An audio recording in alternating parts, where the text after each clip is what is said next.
Well, guys, sometimes you just have to admit that you messed up.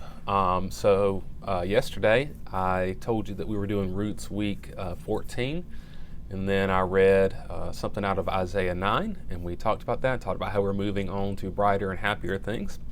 It turns out that I skipped a week. So feel free to laugh at me and to mock me right now, to show this to all your friends and laugh and make fun of me.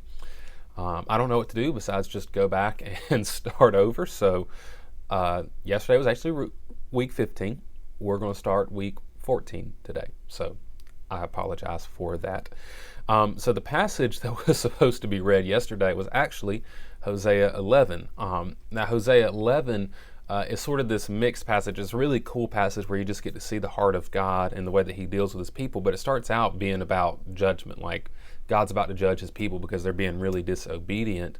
But in the end, God just sort of is obviously in pain over what's about to happen, and promises that he's not going to wipe them out completely, but he's going to rescue them at some point. So just look at this one verse actually right here in verse 9. It says, "I will not vent the full fury of my anger, and I will not turn back to destroy Ephraim, for I am God and not man, the Holy One among you. I will not come in rage."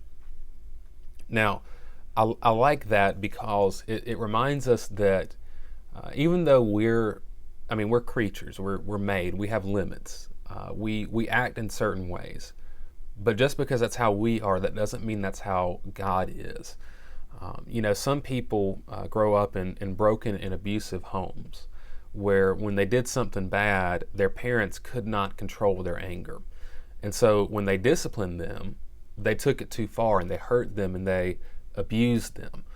Like every parent, if you think about it, every parent has to discipline their child. If they don't discipline their child, then they really don't have their child's best interest at heart. They have to have some level of discipline to teach them how to act, how to function in the world. But if they are controlled by anger, then they don't have control over themselves, and they take things too far and they hurt their children. They cause even more damage than they would have caused otherwise. Well, that's not what God is like.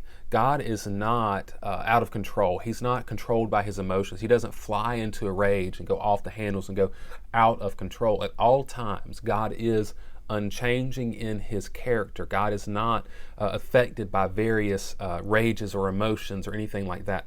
God is always in control of the world and in control of himself. And so when we mess up, yes, God disciplines us, but God never takes it too far.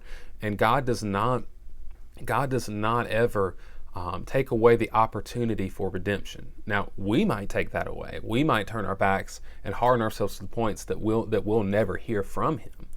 But God, that is never God's will, and that is never God's intention. It is God's intention always to redeem us and to bring us back.